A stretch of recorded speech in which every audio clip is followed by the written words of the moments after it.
Building आहे आणि ह्या बिल्डिंगमध्ये 1001 आणि 1007 असे त्यांचे 2 फ्लॅट त्यांनी खरेदी केले होते। आणि हा प्रोजेक्ट जो आहे, या प्रोजेक्टमध्ये 4 इमारती ज्या आहेत की पवारांनी बांधल्या होत्या आणि त्यांनी सांगितलं होतं की दोन्ही फ्लॅट नंतर विकले आणि ती जी काय अमाऊंट आली ती GST डेव्हलपरला आम्ही जमा केली।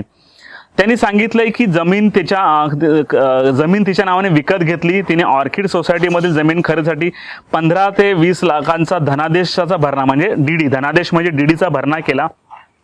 या बांधकामाचा प्रकल्प MS संजीवनी डेव्हलपर्सकडे देण्यात आला। 2 फ्लॅट 2018 मध्ये भारती पवार यांच्या नावाने मंजूर झाले आणि 2021 साली त्यांनी हे फ्लॅट विकून टाकले।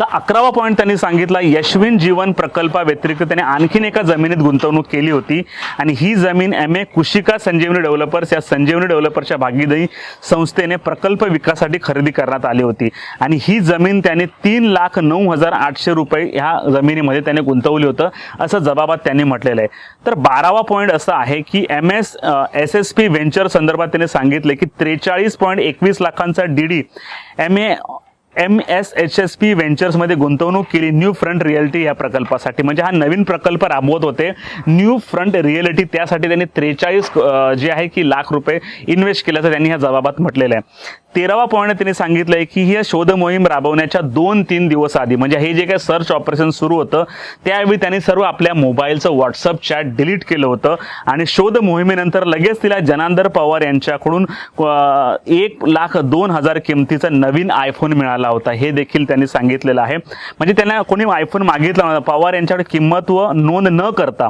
म्हणजे ज्या दिवशी सर्च ऑपरेशन झालं त्या सर्च ऑपरेशनच्या आधी त्यांना माहित होतं की आता साहेब ईडी आतमध्ये येणार असेल म्हणून त्यांनी सर्व चॅटिंग डिलीट केले। परंतु जनार्दन पाटील यांनी 1 लाख